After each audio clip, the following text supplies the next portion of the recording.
आप सभी को आचार्य सुशील कुमार की ओर से सुप्रभात। आज मैं आपको अलंकार समझाने जा रहा हूँ।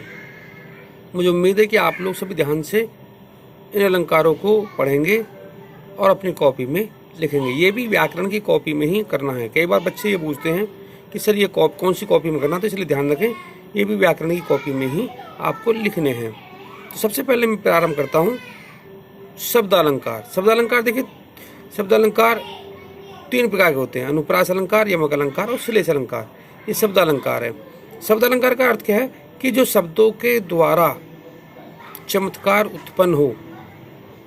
अलंकार का मतलब ही आभूषण होता है, अर्थात उससे चमक उत्पन्न हो, तो शब्द अलंकार होते हैं। शब्द अलंकार 3 हैं: अनुप्रास अलंकार, यमक अलंकार और श्लेष अलंकार। तो आज मैं इस क्रम में आपको 2 अलंकार पढ़ाने जा रहा हूँ।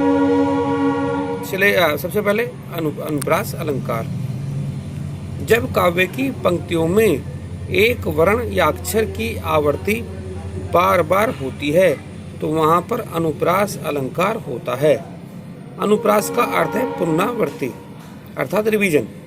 उदाहरण मैंने इसके 3 उदाहरण दिए हैं: सब, सुबरन, सुखकर, सुजस ने, थोर।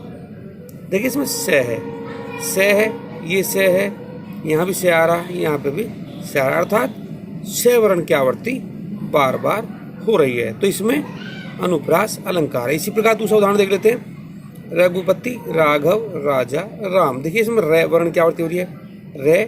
ये यहाँ पर है, र है, यहाँ पर र है और यहाँ पर भी र है। इसी प्रकार मैं उदाहरण नंबर 3 देखता हूँ: तरनी, तनुजा, टट, तमाल, तरुवर, बहु, छाए। इसमें तय वर्ण की हो रही है। तय, यहाँ पर भी तय है और यहाँ पर भी तय है, ये तय है, यहाँ पर तय है, अर्थात इसमें तय वर्ण की आवृत्ति बार बार हो रही है।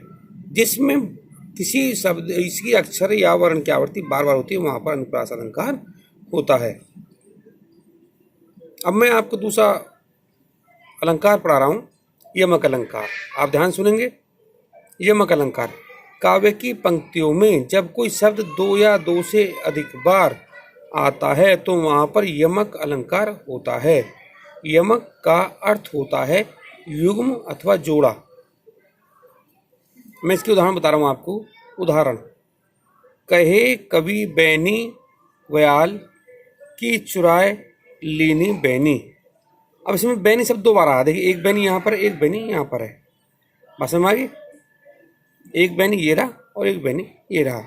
तो आप ध्यान दें, एक बैनी, कवि बैनी का मतलब है कवि बैनी प्रसाद, और दूसरे जो बैनी है इसका मतलब है चोटी। अर्थात 2 शब्द आए हैं, एक शब्द 2 बार आया है तथा उसके अर्थ भी भिन्न भिन्न है।